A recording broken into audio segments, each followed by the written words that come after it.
How was the underworld's most feared kingpin? She was just the invisible assistant, taking his coats and keeping his secrets. When she finally confessed her loyalty, he threw her to the wolves. But one torn dress, one hidden scar, and one explosive revelation changed everything. This is their story.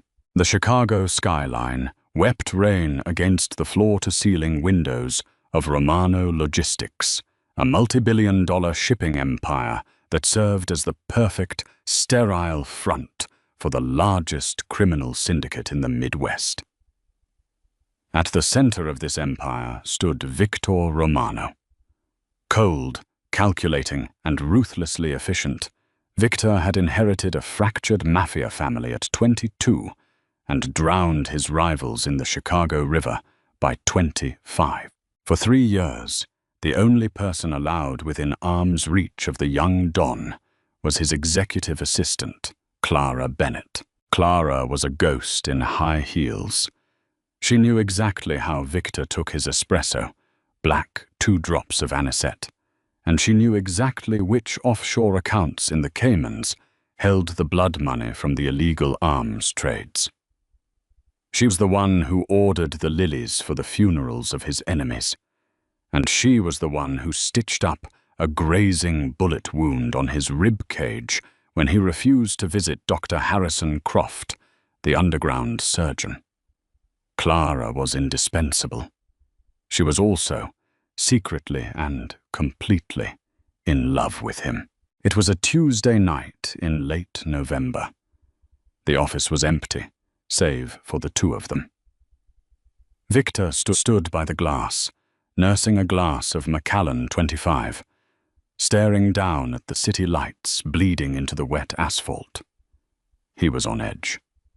A shipment of untraceable weapons had been intercepted by the feds at the port of Baltimore, and a rival crew, led by the notorious Declan O'Rourke, was suspected of tipping them off. "The loss is calculated at $4 million, sir," Clara said softly, her voice barely carrying over the sound of the rain. She stood near his mahogany desk, holding a leather-bound tablet. She wore her usual armor, a crisp white blouse buttoned to the collarbone and a tailored charcoal pencil skirt. "$4 million is nothing," Victor rasped, not turning around. "The leak in my organization is everything. Someone sold the route to O'Rourke, someone close." Clara took a tentative step forward. She had spent 1,000 nights like this with him, watching the weight of the underworld crush his shoulders. For once, she let her professional mask slip. "We will find them, Victor. I promise you. I've already initiated a quiet audit of your underbosses, starting with Anthony Ferrara's offshore holdings." Victor stiffened. He slowly turned, his dark eyes locking onto hers. The use of his first name, a boundary she had never crossed in 3 years, hung in the air like a fired bullet. "You initiated an audit on my second-in-command?" Victor's voice was dangerously low. "Without my authorization?" "I wanted to protect you," Clara said, her heart hammering against her ribs. She closed the distance between them, driven by years of suppressed emotion. "You can't trust Ferrara. You can't trust the captains. But you can trust me. I have given you 3 years of my life, my loyalty, my heart. I'm not just your assistant, Victor. I'm your shield." She reached out, her fingers gently brushing the fabric of his bespoke suit jacket. For a fraction of a second, something flickered in Victor's eyes. A memory, a vulnerability, a momentary lapse. But the Ice King quickly returned, slamming his emotional vault shut. In his world, intimacy was a liability. Affection was a weapon his enemies would gladly use to destroy him. Furthermore, his paranoia was at an all-time high. A leak required someone with high-level access, someone who knew the shipping routes perfectly. Someone exactly like Clara. Victor grabbed her wrist, his grip like a steel vice, and shoved her hand away. "Are you out of your mind?" he snarled, his voice echoing off the glass. "You think you're my shield? You're a calculator in a skirt, Clara. Do not mistake your utility for intimacy." Clara physically recoiled, the words slicing deeper than any blade. "Victor, Mr. Romano," he corrected sharply, stepping into her space, his towering frame intimidating her. "And you have overstepped for the last time. Ferrara has been with my family for 20 years. You've been here for 3. You know the routes, you know the schedules, and suddenly O'Rourke intercepts a shipment, and you're trying to point the finger at my underboss while making a pathetic play for my affections." Tears pricked Clara's eyes, but she refused to let them fall. "You think I betrayed you?" "I think you're fired," Victor said coldly, walking back to his desk.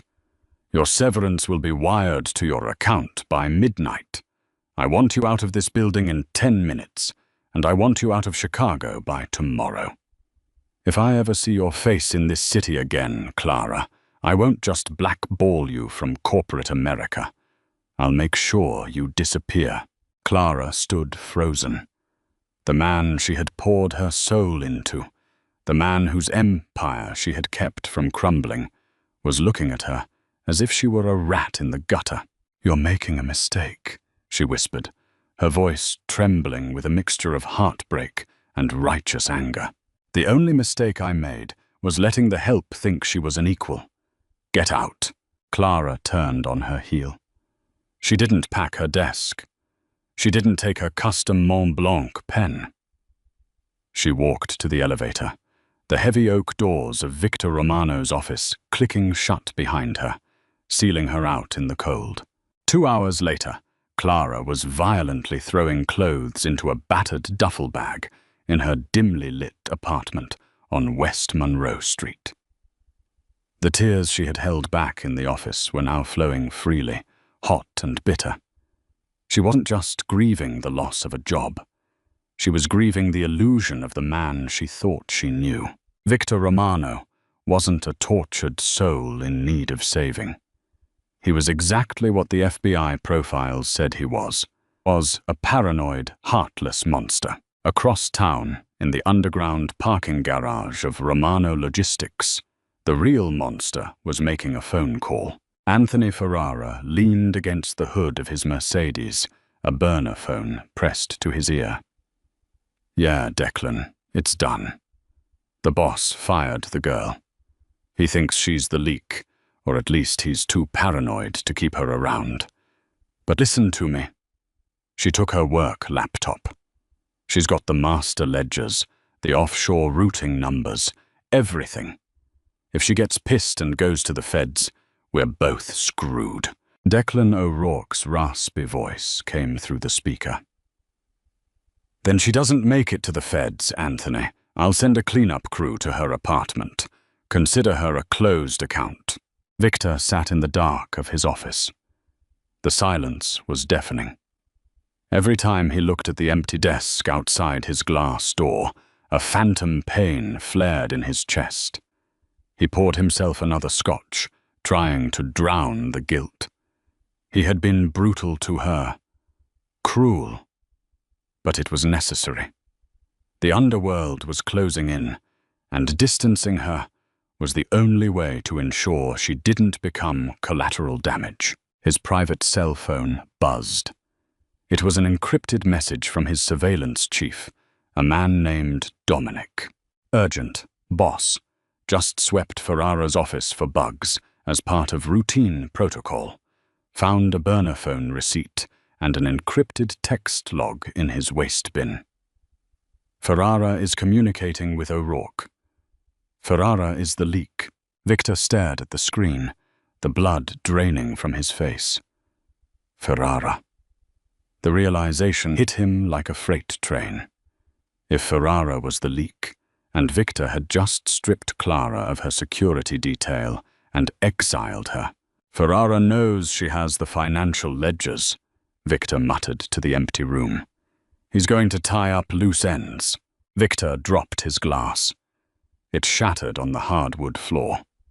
He drew his Sig Sauer P-26 from his desk drawer, chambered around, and bolted for the private elevator.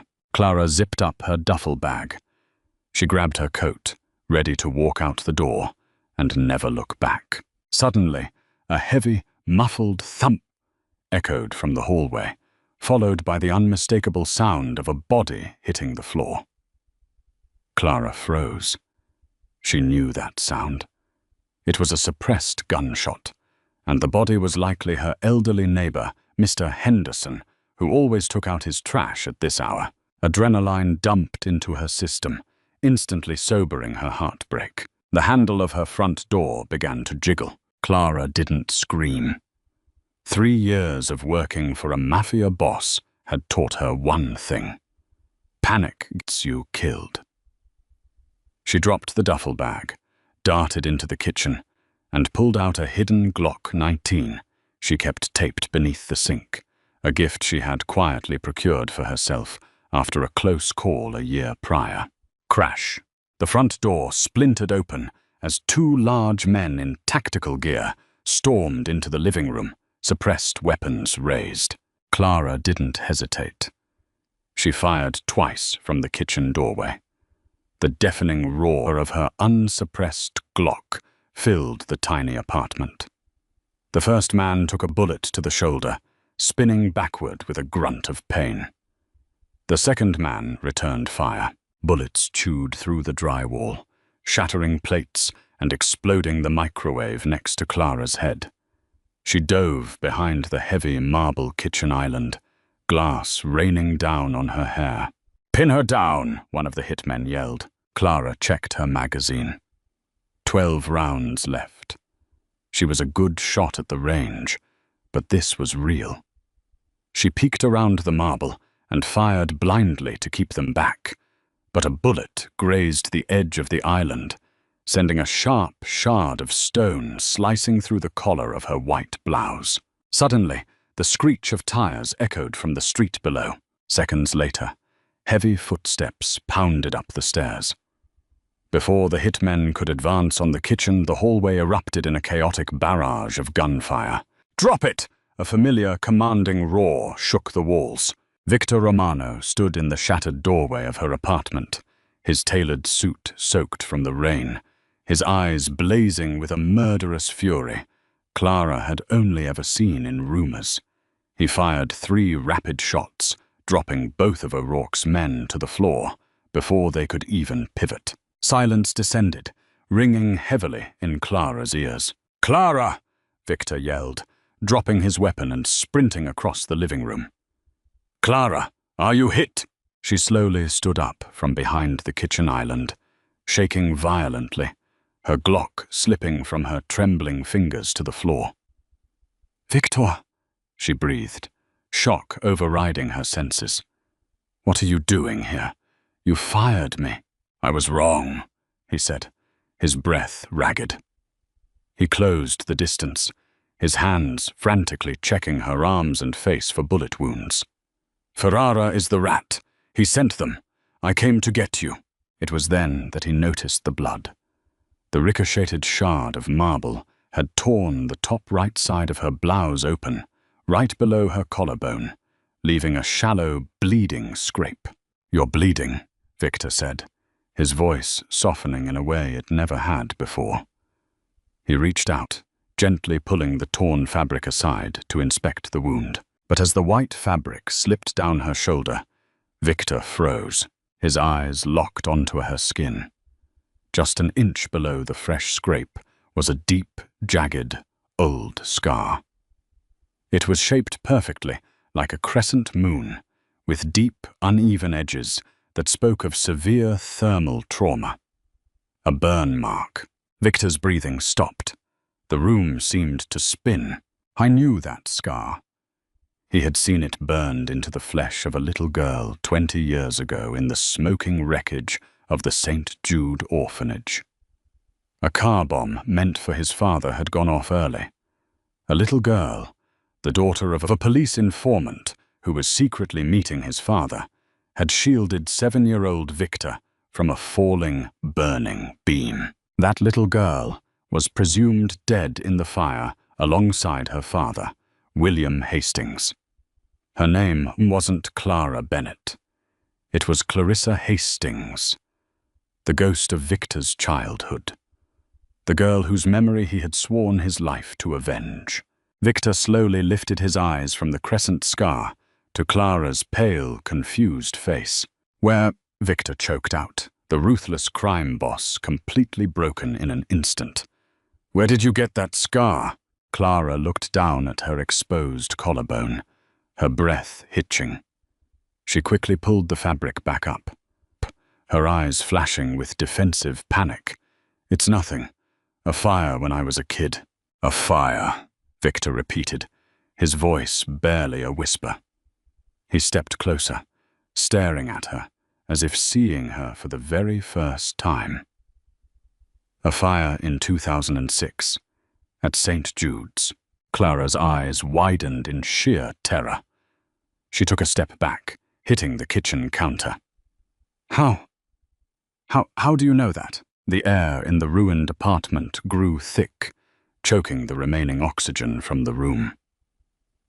Outside, police sirens began to wail in the distance, a faint but rapidly approaching chorus echoing off the Chicago skyscrapers.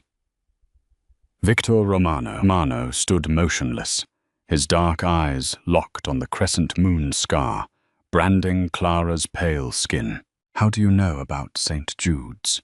Clara whispered, her voice trembling as she backed against the shattered marble island. Her heart slammed against her ribs. Because I was there, Victor said, his voice dropping to a gravelly hush. He holstered his weapon, ignoring the 2 dead hitmen bleeding out on the hardwood floor. He stepped over the debris, closing the distance until he was inches from her. I was a 7-year-old boy. My father was meeting an informant, William Hastings. A car bomb detonated. A little girl pushed me out of the way of a burning support beam. She took the fire that was meant for me. Tears finally spilled over Clara's eyelashes, cutting tracks through the plaster dust on her cheeks. They told me Clarissa Hastings died in the fire with her father, Victor continued, his hand slowly rising to hover just above her collarbone, afraid to touch her, afraid she was an illusion. I spent the last 10 years hunting down the men responsible for that bomb. I tore Chicago apart for that little girl. I didn't die, Clara choked out, the heavy walls she had built for 2 decades finally crumbling. My aunt pulled me from the rubble before the fire department arrived. She knew that if the Mafia realized William Hastings' daughter had survived, they would come back to finish the job. So we buried Clarissa Hastings. She gave me a new name, Clara Bennett. Victor stared at her, the pieces of a massive, bloody puzzle finally snapping together in his mind. And you infiltrated my company 3 years ago when you applied to be my assistant. It wasn't an accident.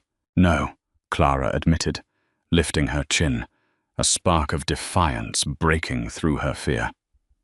I wanted to destroy the Romano family from the inside.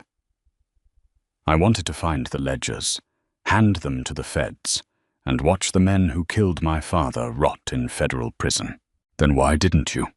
Victor asked, his voice raw with an emotion he had never allowed himself to feel. You've had access to my offshore accounts for 2 years. You could have pulled the trigger on my empire 1,000 times. Clara looked up into his dark, tortured eyes. The ice that usually guarded his soul had melted away, leaving behind a man who was just as broken as she was. Because the closer I got to you, the more I realized you weren't your father.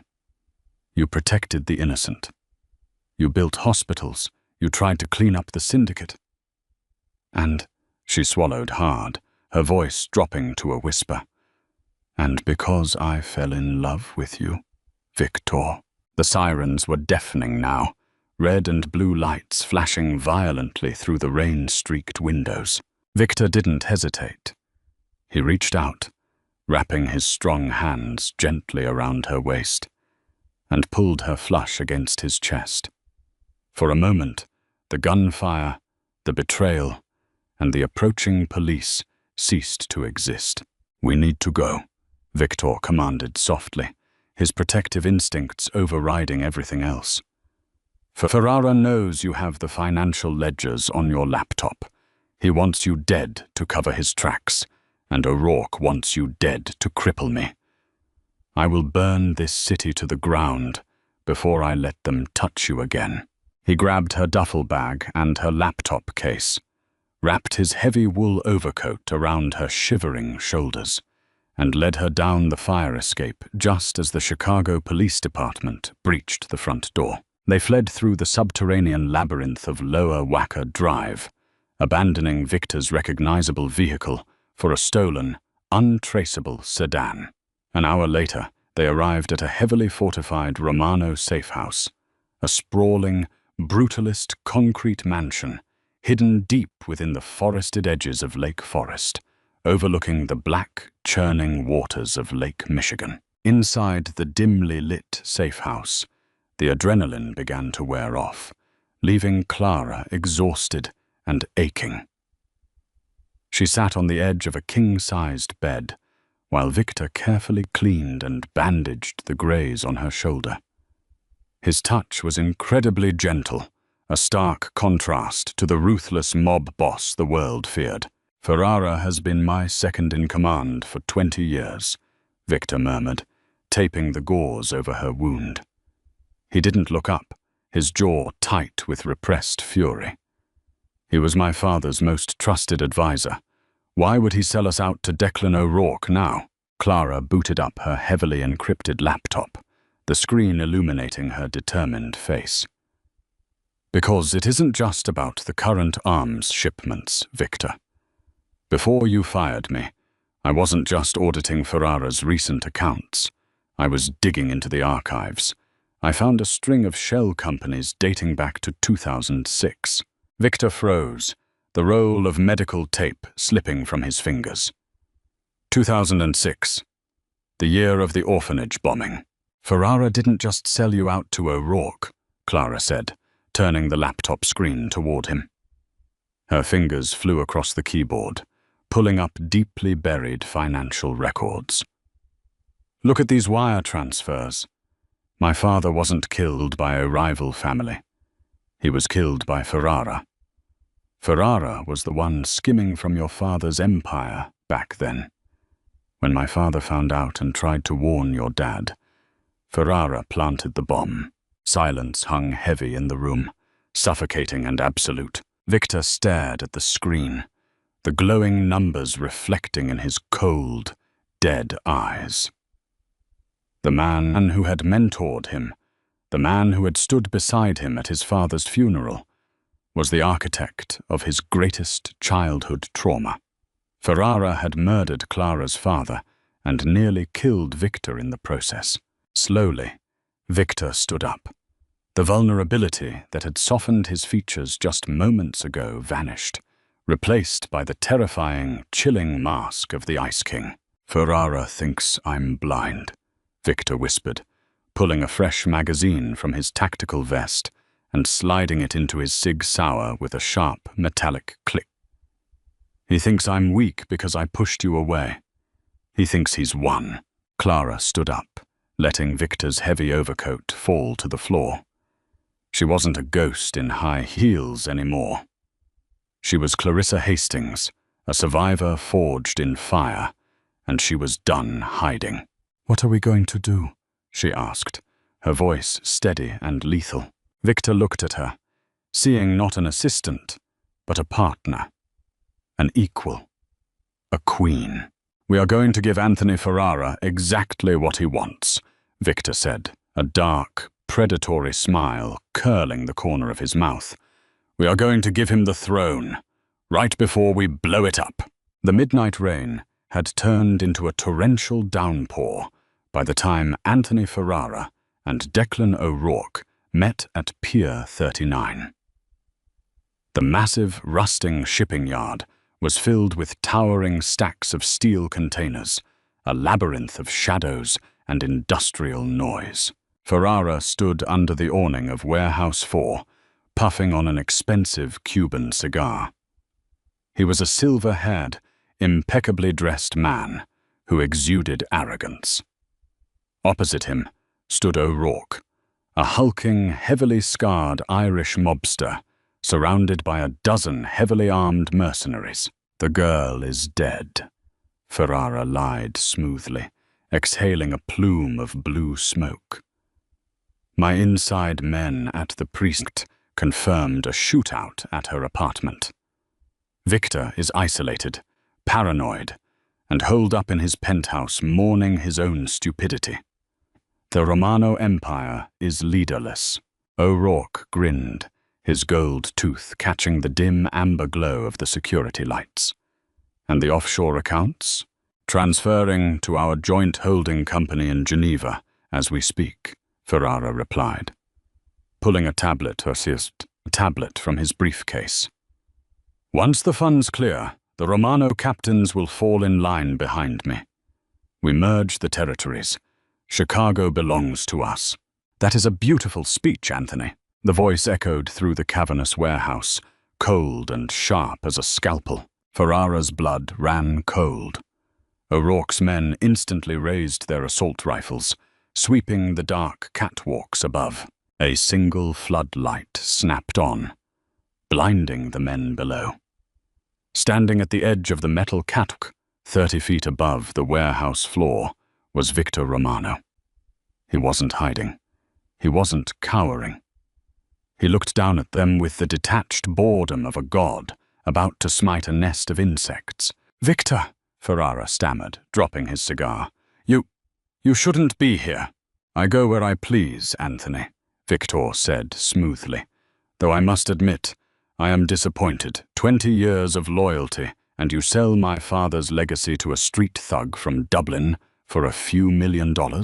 "Kill him!" O'Rourke roared, raising his weapon. Before a single shot could be fired, the massive steel doors of the warehouse slammed shut with a deafening crash, locking O'Rourke's men inside. The sound of heavy bolts sliding into place echoed through the yard. Dominic, Victor's loyal surveillance chief, had just sealed the trap. Suddenly, the warehouse speakers crackled to life, and a woman's calm, authoritative voice filled the space. "Authorization denied, account frozen." Ferrara frantically looked down at his tablet. The screen was flashing a bright, glaring red. The billions of dollars he had been attempting to wire to Geneva were disappearing. Cayman Holdings, 0.00. Swiss Escrow, 0.00. Bahamas Shell Corporation, 0.00. "What the hell is going on?" O'Rourke snarled, turning his gun on Ferrara. "Where is the money?"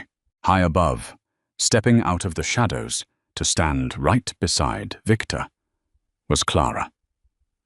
She held a sleek black tablet in one hand and a suppressed pistol in the other. She looked nothing like a corporate assistant. Dressed in tactical black, her hair pulled back tightly, the crescent scar on her collarbone was visible for all to see. "The money is gone, Anthony," Clara said into the microphone, her voice echoing with righteous vengeance. "I've spent the last 3 hours rerouting every single cent of your blood money into 50 different anonymous charitable trusts across the globe. You are completely, utterly broke." Ferrara stared at her, his face turning a sickening shade of grey. You were supposed to be dead." "I was," Clara replied coldly. 20 years ago, at St. Jude's Orphanage. My name is Clarissa Hastings, and I am returning the favor." Ferrara's eyes widened in sheer terror as he realized exactly who he was looking at. The ghost of his past had come back to drag him to hell. O'Rourke, realizing he had been played and that there was no money to be had, let out a furious scream. "You set up this whole thing to rob me, Ferrara!" Without hesitation, O'Rourke raised his weapon and fired point blank into Ferrara's chest. The traitorous underboss collapsed to the wet concrete, his expensive suit soaking up the puddle of dirty water, his life ending exactly as he had lived it, in betrayal and blood. Gunfire instantly erupted as O'Rourke's men tried to shoot up at the catwalk, but Victor and Clara had already moved. They were shadows in the steel labyrinth. Victor's men, hidden among the shipping containers, opened fire. It wasn't a battle. It was an execution. Within 60 seconds, the warehouse was dead silent, save for the patter of rain against the aluminum roof. O'Rourke lay dead near the center of the room, his empire crushed before it even began. Victor walked slowly down the metal stairs, his boots splashing quietly in the puddles. He approached Ferrara's lifeless body, staring down at the man who had caused so much pain. It was over. The ghosts of the past could finally rest. Clara descended the stairs behind him, her tablet lowered, her chest heaving as the adrenaline crashed. She stopped a few feet away, unsure of where they stood now that the war was won. Victor turned around. The icy, ruthless kingpin was gone. He closed the distance between them, cupping her face in his large, warm hands. "You saved my life," Victor whispered, his thumbs gently wiping a streak of grease from her cheek. "Again, I protect what's mine," Clara breathed, leaning into his touch, her heart soaring as he pulled her flush against him. "You are never going back to that desk," Victor vowed, his voice fierce and unyielding. "You are not an assistant, Clara. You never were. You are the only person in this world I trust, the only person I love. Rule this city with me." Clara looked deep into his eyes, seeing a future built not on secrets and blood, but on loyalty and truth. She reached up, pulling his lips down to hers for a searing, breathless kiss that sealed their bloody victory. "Always, Mr. Romano," she whispered against his lips. Together, they walked out of the dark warehouse and into the breaking dawn. They had burned the old empire to the ground, and from the ashes, the King and Queen of Chicago would build a new one. What a massive and explosive finale. From Clara's shocking true identity to that intense, masterfully planned takedown at the warehouse, Victor and Clara proved they are the ultimate underworld power couple. Did you see that ultimate betrayal coming? If this pulse-pounding Mafia romance kept you on the edge of your seat, smash that like button, share the story with your friends, and make sure to subscribe to our channel for more thrilling stories.